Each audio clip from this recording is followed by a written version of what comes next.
Hi, it is not uncommon for a scapegoat to have codependent traits, especially being raised as a scapegoat. What we're doing is being taught how to chase over and over. So you kind of put yourself to the side and then you chase someone who neglects you or ignores you or just consistently uses and doesn't really reciprocate. So when we grow up, it's really not that uncommon for scapegoats to continue that pattern in their relationships. When you struggle with codependency, which you can learn a lot about that from How to Stop Chasing Rejection, which is available on Amazon. When you struggle with codependency, really what we're doing is we're chasing someone who neglects us. That's the same type of a pattern.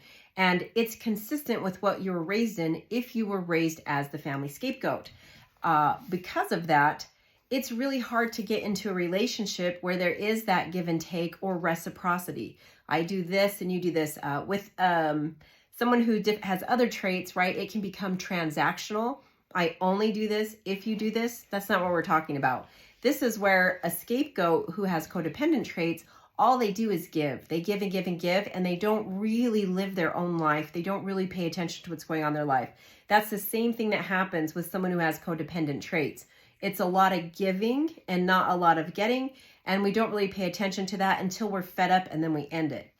So what happens is when you struggle with codependent traits, you tend to make every relationship you get in, especially like romantic relationships, we tend to make them a prison. So it's like we get into them, we create this prison for ourselves to exist in until we pretty much can't take it anymore, and then we end it or it ends, right? And then you can leave each new relationship feeling like you just won your freedom. So when that happens, we really have to take a pause and look and think, what is it that causes me to see relationships as prison? Because outside of it, we romanticize them. That's one of our dogs, if you hear that. We tend to romanticize it. We tend to want it, right? Maybe even chase it a bit, chase after it, and then we get it. And it's not very long before we feel like we're living a prison and we're miserable, right?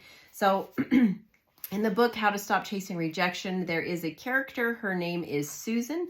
We're going to walk through and learn all about Susan. And really what we're going to learn from Susan's story is what codependency looks like. Because a lot of times we just can't see it. It just feels like we're being neglected, we're being rejected, we're being ignored, we're getting the short end of the stick, or we constantly love someone more than they love us, or it's like, why can't I ever find someone who's my equal? Why do I always have to end up feeling like this? How do other people do it, right? It's like everything in your life could be going great, but when it comes to romantic relationships, it's just a constant problem. So check out the book, How to Stop Chasing Rejection. And when the next time when we come back, we're going to take a look at Susan and part of Susan's story, which will hopefully help us to see any parts of that story that we also share in common with her. So take good care, and I'll see you in the next one.